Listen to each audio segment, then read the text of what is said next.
resultados, así que vamos a tratar de hacer algo breve.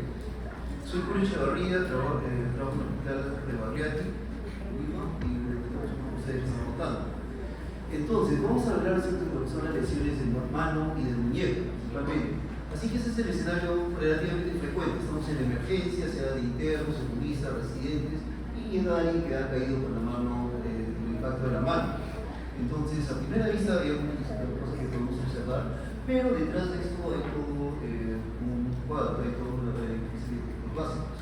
Primero, llega un paciente refiriendo a una caída, nos interesa saber cuál es el mecanismo de lesión. Eso es algo muy importante, cuánto tiempo atrás fue, o si es mejor, o mejor aún, anotar la fecha del accidente, cómo fue que se cayó. Durante sus prácticas van a tener harta oportunidad para discutir esto, pero no es lo mismo caer desde 30 centímetros de altura a caer a nivel o caer de un segundo piso. Así que siempre nos interesa saber el mecanismo de lesión. No es lo mismo tropezar que resbalar, etc. Todo esto lo van a entender durante sus prácticas. Nos interesa saber los antecedentes. Siempre la clásica, uno piensa que el traumatólogo solamente ve radiografías y punto. Sí nos tomamos ocasionalmente el trabajo de preguntar algunos antecedentes, sobre todo si ha recibido tratamiento por osteoporosis, si tiene alguna enfermedad reumática, algún problema metabólico, si ha sido operado previamente y sobre todo si es alérgico a alguna medicina. Otros detalles importantes que tenemos que tomar en cuenta es que si ha habido alguna manipulación dentro del campo, en el lugar donde ha ocurrido la lesión, y si es que ha recibido atención inicial en otro centro. Básicamente, cuando nos basamos en el examen físico, nos basamos en la inspección y en la palpación. El objetivo de eso es localizar la lesión. El caer sobre la muñeca no es sinónimo de fractura radiodistal, hay varias lesiones posibles, potenciales. Nos interesa notar, ver si hay una equimosis. Ya sabemos que equimosis es infiltración de sangre en algún tejido. A diferencia del hematoma, que es el acúmulo de sangre. Si hay alguna herida es importante anotarlo, tamaño de la herida, localización y si hay presencia de material extraño, grado de contaminación. Va a haber un aumento de volumen usualmente y nos interesa saber si hay una deformidad. Y si tenemos un poquito de minuciosidad podemos darnos cuenta si la deformidad va a ser predominantemente dorsal, puede haber deformidad polar, puede haber un desvío hacia el lado radial o cubital. Todo esto es importante registrar, nos va a dar una buena sospecha diagnóstica. Y como les digo, siempre ubicar en cuanto a las heridas, anotar tamaño y si hay presencia de un material extraño. Podemos anotar si hay restos vegetales, tierra franca, etc. Cuando palpamos, básicamente, bueno, ser de manera sistemática, esto lo van a llevar en su práctica. Siempre palpamos, tratamos de ser sistemáticos, del lado radial hacia el lado cubital. Siempre vamos a poder ubicar la tabaquera anatómica, ahora mismo pueden ubicar ustedes en sus asientos. Vamos a ubicar el estiloides radial, esa pequeña prominencia justo en el dorso es la tuberosidad del íster, donde hace polea de la extensión largo pulgar. El espacio entre ambos huesos es la articulación radiocubital distal y pueden palpar el estiloide cubital. Todos estos son reparos, si el que tiene dolor a la palpación en uno de estos puntos, registra. Lo que conocemos como muñeca, en realidad la articulación de la muñeca es mucho más compleja, se realizan movimientos no solamente de flexión, extensión, desviación radial o cubital, también es la parte final donde se realiza la cromosuminación. Y es que en realidad lo que conocemos como muñeca son tres articulaciones. La principal es la radiocarpal, la articulación entre el radio y los huesos del carpo, pero también hay un espacio cúbito-carpal, donde hay un complejo tripartito triangular. Es bueno que sepan que hay, las lesiones de ahí son un poco más complejas para llegar a nivel de especialista, y también es importante tener en cuenta que en la muñeca es la parte final del antebrazo y donde se realiza la cromosuminación. Tengan en cuenta eso, por favor, porque a veces nos gusta preguntar cuáles son las articulaciones. Cuando hablamos de muñeca son tres articulaciones básicas y bueno, es importante, creemos que es importante que ustedes lo sepan. Los huesos del carpo, pesado memorizárselos, sí es importante que sepan que siempre son los huesos estructurales. Hay un hueso sesamoideo que es el pisiforme. El hueso que se fractura con mayor frecuencia es el escafoides. Vamos a hablar específicamente de fracturas de escafoides ahora en la clase, pero es algo clásico que le van a preguntar cuál es el hueso del carpo que se fractura con mayor frecuencia. Respuesta: escafoides. Ese es el espacio cúbito carpal, el espacio entre la porción distal del cúbito y el carpo, y hay un fibrocartílago triangular que una parte de eso es histológicamente idéntico a un menisco, un pequeño colchoncito que ayuda a soportar las cargas axiales. Entonces, primera lección, siempre uno no pide radiografías de arranque que dio el paciente, a ver, rayos X directo, no, examinamos, tenemos una sospecha diagnóstica y según eso pedimos las radiografías. Durante la práctica van a tener que aprender cuáles son las incidencias cuáles son los segmentos y las incidencias radiográficas que debemos pedir. En base a eso podemos tener una impresión diagnóstica. Las estructuras más frecuentes que se pueden lesionar son radio distal, con o sin cúbito distal, escafoides, como les digo, es más frecuente, y hay otras lesiones de partes blandas que a nuestros residentes les exigimos que lo sepan a nivel de pregrado. Consideramos que es importante hacer énfasis en lo que es radio distal y escafoides. Bien, una vez que hemos hecho el examen, ¿qué radiografía pedimos? Típicamente pedimos radiografías del segmento muñeca, en este caso en planos ortogonales, frente y perfil, o si quieren ser un poco más elegantes, posterior, anterior y lateral. Aunque digan frente y perfil es suficiente, algunas veces pedimos incidencias oblicuas para ver alguna estructura específica, y hay incidencias especiales para escafoides. Una sola radiografía nunca es suficiente. Una sola toma les puede dar la imagen equivocada. Es bueno ver dos planos para tener una idea más precisa de la localización y el tipo de lesiones. En las radiografías, una vez que pedimos la radiografía de muñeca, vamos a recibir la radiografía frontal o posterior anterior, y esto sí va a ser importante que lo sepan, al menos para el examen. El plano coronal, el radio tiene una inclinación.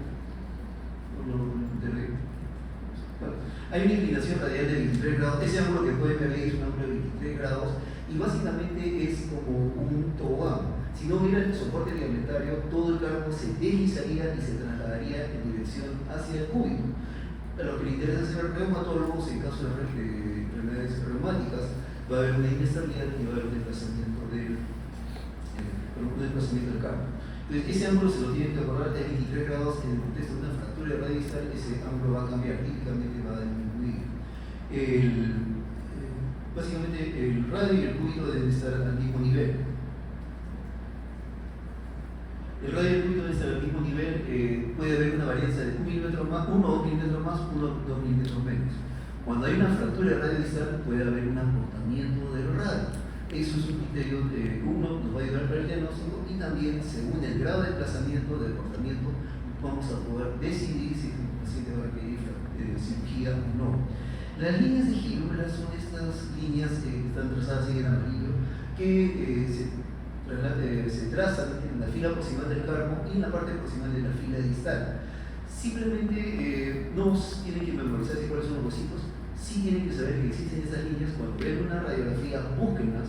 Si hay alguna interrupción, un escalón o no los ubican bien, sospechen que puede haber una lesión severa del carpo, quizás una fractura muy desplazada de escafoides u otras lesiones, como les digo, severas del carpo. En la radiografía lateral es una radiografía lateral bien tomada. Va a haber una superposición entre lo que es el radio y el cúbito, van a verse uno sobre otro. Al igual que hay una inclinación radial en la radiografía posterior anterior, en la lateral va a haber una inclinación hacia el lado volar. La carilla articular del radio distal va a estar apuntando hacia la palma, hacia el lado volar, y son 11 grados. Mnemotecnia, la mitad de lo que es el lado radial. En el AP es 23, acá en la lateral es la mitad, 11. Otro detalle a tener en cuenta es que debe haber un alineamiento perfecto entre lo que es el radio, el semilunar, el hueso grande y los metacarpianos. Así que son puntos de reparo radiológicos que pueden usar para evaluar. En el caso de las radiografías sospechas de una fractura de escafoides, hay incidencias especiales. Típicamente la posterior anterior con desvío cubital, en cuyo caso van a ver que se perfila mucho mejor el escafoides y se va a ver por completo, y el otro es la posterior anterior haciendo full, que también nos va a permitir orientar mejor el escafoides y tener una mejor apreciación. Recuerden que en niños va a haber un cartílago de crecimiento. En las primeras clases hemos debido hablar sobre la fisis, cartílago de crecimiento. Muchas veces nos llaman en la noche y dicen, hay una fractura, y vamos a ir a la fisis, el cartílago de crecimiento normal. Así que cuando tengan dudas, pueden pedir radiografías bilaterales. Pueden ver ahí que es trazo de fractura en la PA y la lateral, pero distal del foco de fractura, ese trazo radiolúcido que está justo por debajo, esa es la fisis. Nuevamente, en las radiografías superiores, ese trazo, típicamente la fisis es un espacio radiolúcido en individuos esqueléticamente inmaduros, niños, y está bien limitado, hay un reforzamiento justo por debajo. a diferencia de una fractura. Pero si tienen dudas, pueden tomar radiografías. Otra lección importante, siempre soliciten radiografías adecuadas. No basta pedir radiografía de muñeca, porque si no tienen 80 folios, incidencias especiales, niños tienen dudas, radiografía del otro lado, pueden comparar. Bien, hasta aquí, ¿alguna pregunta? Ok, entonces vamos a hablar específicamente de lo que son las fracturas de radio distal. Es la fractura más frecuente, la fractura que se opera con mayor frecuencia, y bueno, el diagnóstico y la clasificación son radiográficos. Como pueden ver, no todas las fracturas son iguales, hay algunas que tienen desplazamiento dorsal, otras que tienen desplazamiento molar, otras que comprometen la articulación. Entonces, no nos gusta hablar sobre pólipos, pero sí vale la pena mencionar al doctor Abraham Colles, que fue un cirujano irlandés. Colles describió su fractura, la fractura que dio su nombre, la fractura de Colles, en 1814.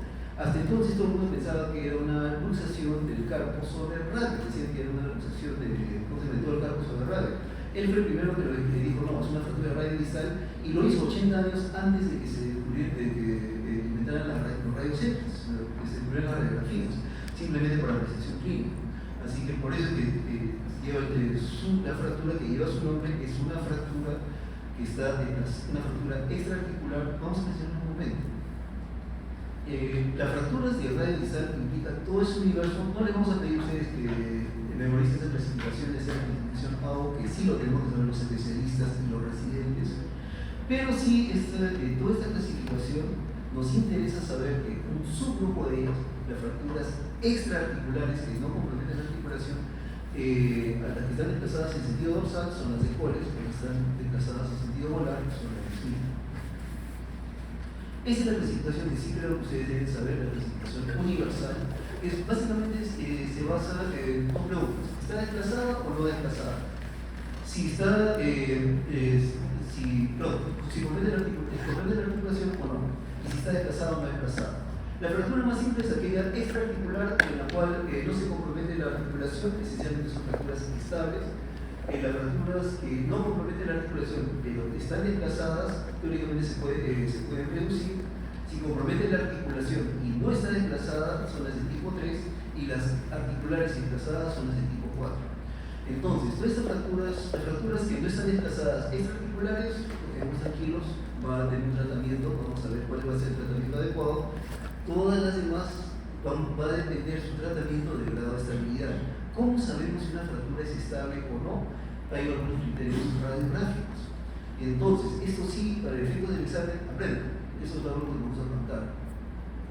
Si en la radiografía lateral dijimos que normalmente la inclinación polar es de ¿cuánto?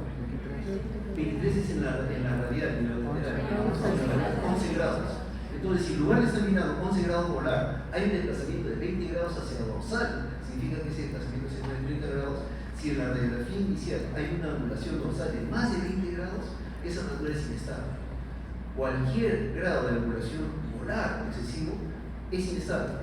La cortical molar es mucho más fuerte, por lo tanto, para que se haya fracturado requiere una transferencia de energía mucho mayor. Entonces, cualquier desplazamiento molar y más de 20 grados de inclinación dorsal, criterio de estabilidad número 1. Grado de convulsión, fracturas que están muy fragmentadas, los pacientes van a decir astilladas. Nosotros ya no decimos fractura astillada, vamos a decir fractura con convulsión extensa o fractura con inútil. Compromiso articular, si compromete la articulación, esa fractura va a ser inherentemente inestable. Ya hablaron sobre fracturas articulares la semana pasada, ya saben ustedes que la fractura articular debe quedar reducida anatómicamente y precisa. Otro criterio de inestabilidad es la fractura de una fractura asociada de cúbito, sobre todo si va a la base del estiloides o el cuello. Y finalmente, si el comportamiento radial, y esto se va a ver en la radiografía posterior anterior, principalmente en la frontal, si el comportamiento radial inicialmente es de 5 milímetros o más, como se puede ver acá en la esquina inferior izquierda, ese acortamiento marcado ya nos va a traducir un grado de inestabilidad. Si es inestable, significa que una vez reducida se tiende a desplazar, por lo tanto, muy probablemente va a requerir cirugía. Entonces, ¿en qué casos pedimos tomografías? ¿En todos los pacientes? No. Pedimos tomografías en caso que tenemos dudas, sobre todo el caso de compromiso articular y sobre todo cuando vamos a planificar cirugía. Fracturas articulares, debemos identificar los fragmentos, pedimos una tomografía para el planeamiento quirúrgico. Resonancia, los pacientes les encanta la resonancia, dicen que es mejor que todo. La resonancia tiene mucho valor para detectar lesiones de partes blandas. Para partes óseas presenta mucha señal. Sin embargo, en algunos, sobre todo en atletas de alta competencia, tienen dolor persistente sobre el radio distal, específicamente sobre el hueso. La radiografía es negativa y lo que van a poder ver ahí es que esas flechas nos señalan esas zonas dentro del hueso, dentro de la metáfisis, dentro del hueso esponjoso. Esas son zonas donde ha habido sangrado. Esto el radiólogo lo va a recordar como edema medular, como obstrucción ósea o como fractura oculta. Y básicamente el tratamiento es eso, debe considerarse como una fractura no desplazada y de recibir el tratamiento acorde. La otra utilidad de la resonancia magnética es de detectar lesiones de partes blandas. Ya hablamos del fibropartículo triangular que se puede ver en el círculo amarillo que está parcialmente desprendido, y a veces también en lesiones escafosemilunares, como pueden ver, lesiones entre el semilunar y el piramidal. No tienen que aprenderse todos estos nombres, sí tienen que saber que la resonancia sirve específicamente para lesiones de partes blandas, ligamentos, y para detectar fracturas ocultas, sobre todo en atletas de alta competencia. Hasta aquí, ¿alguna pregunta? Ok, sigamos avanzando. Las fracturas no desplazadas extraarticulares, relativamente fácil de tratamiento. Lo único que necesitamos es cuidarlas y movilizarlas por 4 a 6 semanas. Sí es importante inmovilizarlas, no más, a veces dicen, no, mejor por si acaso 3 meses. ¿Qué va a producir eso? Rigidez, cambios tróficos, y ya sabemos que el cartílago se nutre en base a la difusión del líquido sinovial. Inmovilizamos demasiado tiempo, pues vamos a producir deterioro en el cartílago articular. Y es importante que cuando inmovilicemos solamente la muñeca. Hay que preservar la movilidad de las metacarpofalángicas del codo preferentemente y del hombro. Entonces también hay que indicarle a los pacientes que inmovilizamos la muñeca, debe mover el resto de las articulaciones. ¿Cómo lo inmovilizamos? Si es estable, no importa el medio, tenemos que inmovilizarlo. Puede ser con yeso completo, con ortésicos, actualmente hay algunos que pueden hacer ortésicos imprimidos en 3D, pero con tal que esté inmovilizado es suficiente. La ventaja de los ortésicos removibles en fracturas estables es que se los puede retirar para lavarse las manos, etc. Cuando reducimos las fracturas desplazadas, pueden ver fracturas de grado de desplazamiento o grado de proyección. Básicamente todas las fracturas desplazadas tratamos de reducirlas en tono. ¿Por qué? Porque uno, al estabilizarlas, los fragmentos, las puntas de los fragmentos, de los bordes de los fragmentos, ya no van a lacerar los tejidos adyacentes y eso va a calmar el dolor. La reducción y la inmovilización adecuada son uno de los mejores analgésicos para el paciente. Además de ello, al reducirlo, vamos a liberar el espasmo, vamos a facilitar a la hora de cirujano si va a llegar a requerir cirugía. Muchas veces al reducirlo vamos a tener una mejor idea del grado de convulsión, dónde están los trozos de fractura, y eso nos va a permitir clasificar la fractura de manera más acorde. Y finalmente, la gran mayoría de veces, no, la gran mayoría no, más del 70% de las veces la reducción cerrada y la inmovilización con yeso va a ser el tratamiento definitivo.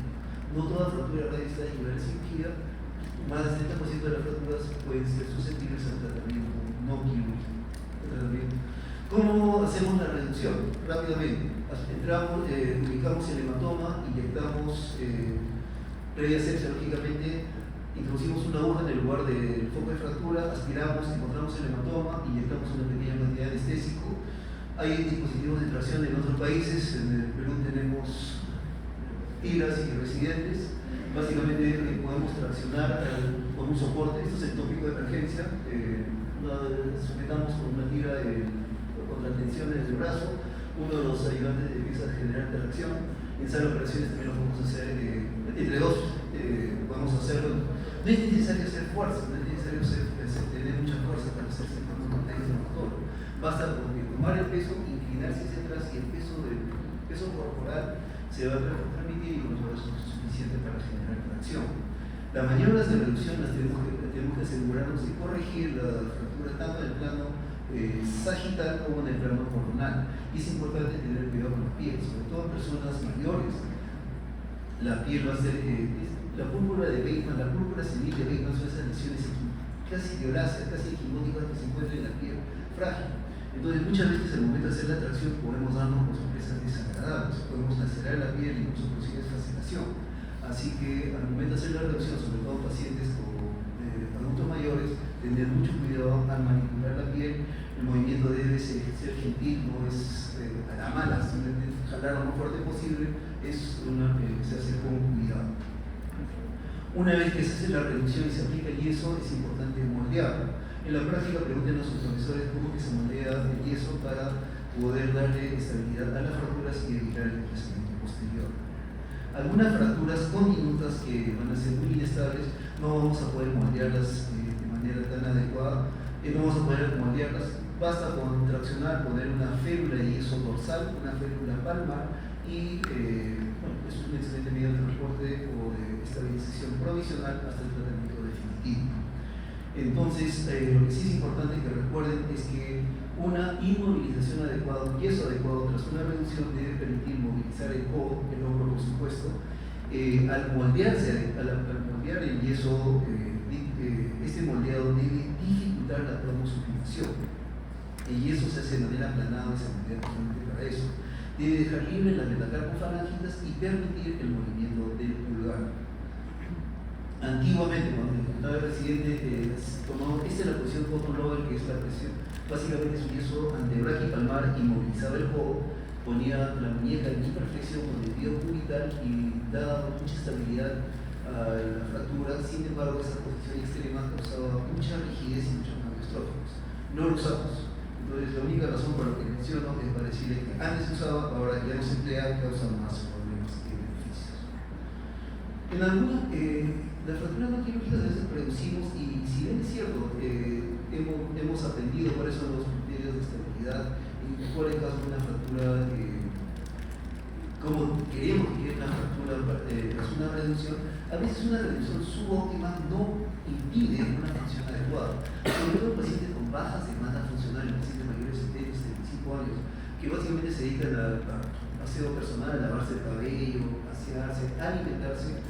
Muchos de estos pacientes con una fractura desplazada, normalmente diríamos, ha consolidado en una posición no adecuada, es una malunión o consolidación viciosa. Sin embargo, sus ramos son limitados pero adecuados funcionalmente para cuidados en la vida diaria, actividades de la vida diaria, el cuidado personal, no tienen problema alguno. Quizás para apoyarse, para subir escaleras de mano, para sujetar raquetas podrían tener alguna dificultad, pero para fines prácticos, cuidado personal es suficiente. Entonces, no siempre las fracturas desplazadas implican cirugía, sobre todo es importante considerar las demandas funcionales de nuestros pacientes. Bien, hablemos algo de la cirugía, de lo que hacemos. La mayoría de las fracturas extraarticulares las podemos estabilizar, aquellas fracturas inestables o las podemos fijar con placas y tornillos o con clavos Kirchner, con pines. Hablamos de desplazamiento secundario. ¿Cuál es el desplazamiento secundario? Primero, el desplazamiento primario es aquel que ocurre al momento del accidente, el paciente llega con una fractura desplazada, desplazamiento primario, uno lo reduce, toma radiografías de control y bueno, estamos satisfechos. Regresa a los 10-15 días para su control. El paciente regresa a los 10-15 días y la fractura ya se ha perdido esa reducción, se ha habido un desplazamiento. Ese es el desplazamiento secundario. El desplazamiento secundario de fracturas de radio distal, en este caso específicamente las de Colles, es una de las indicaciones para tratamiento quirúrgico. Hay múltiples alternativas, esos clavos Kirchner que se introducen de vía percutánea, podemos usar también placas y tornillos. En este caso, las fracturas de Smith, también conocidas como Colles reversa, recuerden, son fracturas que se dan en pacientes más jóvenes, son de mayor energía y son altamente inestables. Todas las fracturas de Smith requieren cirugía, a no ser que haya alguna contraindicación médica para operarlas. Esas fracturas son inherentemente inestables y en este caso no basta estabilizarlas con clavos Kirchner, sino es necesario emplear placas y tornillos. Bueno, ya dijimos que las fracturas articulares requieren una reducción anatómica, la superficie articular debe estar lo más precisamente reducida posible, sin desniveles ni brechas, para que haya un movimiento adecuado. Y bueno, esta es una tomografía de corte sagital, se ha desimpactado y se ha colocado el injerto de hueso y bueno, se ha estabilizado con una placa. Esos parámetros sí tienen que, les recomiendo que lo recuerden. Una fractura articular nos tolera más de 2 milímetros de desnivel y una brecha, un espacio entre fragmentos mayor de 5 milímetros. Esos son criterios para apuntamos a lograr a corregir esto durante la cirugía. Solo para mencionar que ahora si queremos ver la superficie articular con mayor precisión, podemos emplear la ayuda de la artroscopía. Lógicamente, no todos todos tienen a disposición una copia de esas operaciones, pero cuando lo tenemos es bastante útil. ¿Cuáles son las complicaciones más frecuentes? Aún con el tratamiento quirúrgico, aún con una revisión adecuada, pueden haber algunas complicaciones. La complicación más frecuente tras una fractura de radio distal es que pierda parcialmente la reducción y consolide en la posición no adecuada. ¿Cómo se llama esto? Nuevamente, repito, consolidación viciosa o mal unión. Es la complicación más frecuente de las fracturas de radio distal. Otras complicaciones potenciales, inestabilidad de la articulación radioorbital distal, es decir, aumentos en la pronosuminación, o bien hay bloqueo o bien hay juego y dolor. El síndrome de túnel del carpo se explica porque el nervio mediano pasa por delante. Si hay una consolidación viciosa, básicamente el nervio va a estar va a estar acodado o incluso puede estar comprimido por parte del callo o los elementos de estos síntesis. La artrosis es una complicación que puede ocurrir en cualquier fractura articular en cualquier parte del cuerpo. Y bueno, también puede haber irritación y rotura de los tendones, tanto flexores como extensores, por el callo o por la presencia de los elementos de osteosíntesis. Bien, bien, ahora hasta aquí, ¿alguna pregunta sobre fracturas de radio distal específicamente? Ok, vamos a seguir entonces. Vamos a hablar acerca de las fracturas de escafoides. Entonces, no vamos a revisar todo lo reciente del carpo. El escafoide sí. La fractura del escafoide es el hueso del carpo que se fractura con mayor frecuencia. Y nos trae varios problemas. ¿Por qué? Porque es un huesecillo que está en el plano coronal, está inclinado oblicuo, está totalmente derecho, y del plano sagital también está oblicuo. Así que si hay un trazo de fractura exactamente transverso, no lo vamos a ver en ninguna de las radiografías. Por lo tanto, el diagnóstico va a ser relativamente difícil. Peor aún, si no examinamos, si no detectamos que tiene dolor en la tabacera anatómica, muchas veces ni siquiera lo vamos a sospechar. Entonces, lo otro que nos dificulta el tratamiento, ya no solo el diagnóstico, es que el escafoides recibe su circulación principalmente por ramas de la arteria radial de manera distal hacia proximal. Todo el resto del escafoides está cubierto por cartílago, porque articula tanto con los elementos del carpo como con el radio. Entonces no tiene de dónde más tener circulación, por lo tanto la capacidad de consolidar no siempre es óptima y muchas veces va a ser complicaciones. Vamos a ver cuáles son. Entonces, fractura de escafoides, difícil diagnóstico y difícil tratamiento. Nuevamente tenemos que viene paciente de emergencia, dentro de lo posible examinamos, palpamos, buscamos tabaquera anatómica, palpamos, dolor ahí, sospechamos fractura de escafoides, pedimos unas radiografías adecuadas. Requiere un alto índice de sospecha. Nuevamente, haciendo énfasis, hay tomas radiográficas especiales.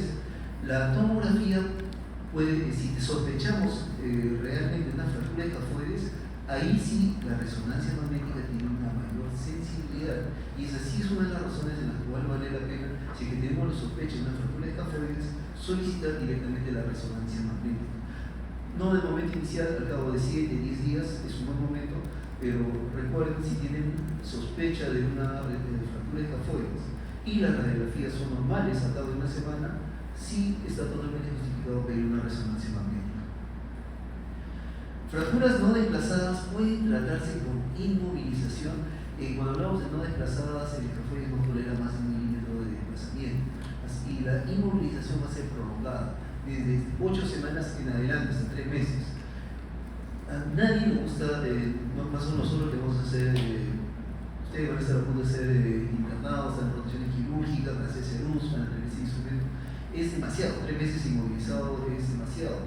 Una de las alternativas, aún en fracturas no desplazadas estables, es fijarlos in situ con un tornillo. Esto se hace bajo guía fluoroscópica, se introduce un clavo guía y encima de ello se puede introducir un tornillo. Esto permite un movimiento más precoz. Los resultados al cabo de un año pueden ser similares, pero uno recupera más precozmente la fracción. Y bueno, en términos económicos y de salud ocupacional, es un fracturas desplazadas sí van a requerir tratamiento quirúrgico. No hay manera de reducir un escafoides de manera cerrada, de manera incruenta. Siempre las fracturas de escafoides desplazadas, si queremos reducirlas, va a necesitar cirugía. Puede ser de manera percutánea nuevamente o simplemente una cirugía abierta. Y muchas veces en fracturas que tienen un grado de comunicación importante, vamos a necesitar injerto de hueso. Hay toda una clasificación de fracturas de escafoides, como hay razón para aprenderlo a estas alturas, pero sí, la fractura de Escafoides, tratamiento puede ser complejo.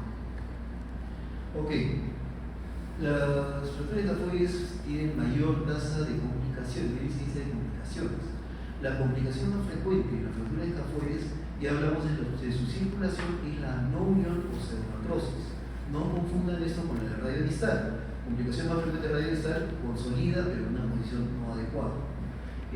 Lógicamente, como va a haber falta de irrigación, puede haber una necrosis avascular que se ve acá en la resonancia, una necrosis avascular, sobre todo en el fragmento proximal. Cuando piensen en fracturas de escafoides, las complicaciones potenciales va a ser muy similar a las fracturas del cuello femoral. Va a haber algunas similitudes, así que usen eso para acordarse. También puede haber malunión, artrosis y rigidez como complicaciones de ello. Ok, seguimos. ¿Alguna pregunta? Todos ustedes, unos expertos. Muy bien, eso obviamente el requerimiento de estas fracturas no nos llegan a nosotros, pero vamos a hablar un poco sobre fracturas de falanges y metacarpianos brevemente. Este es el doctor Sir John Charlie, lo que le gusta la prótesis de cadera. Él fue el primero que desarrolló de manera la técnica de cirugía de cadera de manera predecible. Como buen caderólogo no le gustaba operar nada, no le gustaba nada, no tenía nada que ver con las manos, y decía que uno nunca opera un hueso tan pequeño que pueda mentir. Ahora sabemos que no es cierto, las falanges y los metacarpianos son huesos largos, a pesar de que son de tamaño pequeño, son huesos largos, porque tienen una diáfisis y epífisis en los extremos. Además están conectados entre sí por ligamentos, pero muy cerca de ellos corren los tendones, los intrínsecos. Tanto hay tendones flexores y extensores en su proximidad, que pueden ser fuerzas deformantes. Entonces, cuando ocurren fracturas tanto de falanges o metacarpianos, es importante observar si va a haber una deformidad entre planos, tanto hacia los costados, de deformidad radial, mitral, hacia adelante, hacia atrás, o incluso rotacional. La gran mayoría de las fracturas metafisiarias, como pueden ver en la metáfisis distal del quinto metacarpiano, pueden tratarse de manera no quirúrgica, pueden reducirse y estabilizarse con una férula. Pero muchas de las fracturas tienen una indicación quirúrgica. Entonces, no vamos a tener todos los casos, no vamos a ir por cada uno de los huesitos, pero sí tenemos que saber por qué operamos. ¿Cuándo decidimos operar fracturas de falanges o metacarpianos? Uno, compromiso articular. Esa indicación se cumple para todos los huesos del cuerpo, para todos los capítulos. Dos, fracturas expuestas, otra indicación quirúrgica. Tres, mantener un alineamiento adecuado. Imagínense que tengan una fractura que está mal rotada al momento que quieran escribir al teclado, al momento que quieran operar, reaccionar algún instrumento, alguna pinza, les va a estorbar. Así que el alineamiento, mala alineación, sí es una indicación para la cirugía. Restablecer el balance músculo-tendinoso, les voy a explicar eso en un momento. Cuando hay fracturas múltiples, esto incrementa el grado de inestabilidad entre fracturas de falanges y metacarpianos en el mismo rayo o fracturas de dedos adyacentes, también se considera como una indicación clara para la cirugía. Y muchas lesiones, muchas fracturas abusivas, aquellas donde ha habido arrancamiento de un hueso con una estructura, sea ligamento o tendón, también muchos de ellos pueden ser candidatos para la cirugía. Vamos a revisar esto. Fracturas articulares, ¿por qué? Porque tenemos que preservar la superficie articular. No vamos a hablar de luxaciones en detalle, pero sí es importante saber que cuando hay luxación o subluxación asociada a una fractura, esto incrementa la importancia de ser operado. Entonces, cuando tenemos fracturas articulares, es importante hacer una reducción anatómica y una fijación interna. Muchas veces ahí pareciera que la fractura tiene un desplazamiento mínimo, sin embargo, al abrir encontramos que el fragmentito estaba rotado básicamente 90 grados. Eso jamás iba a consolidar una posición adecuada y iba a producir un bloqueo. Lo que se hizo fue una reducción abierta y fijación interna, en este caso por mini placa y tornillos.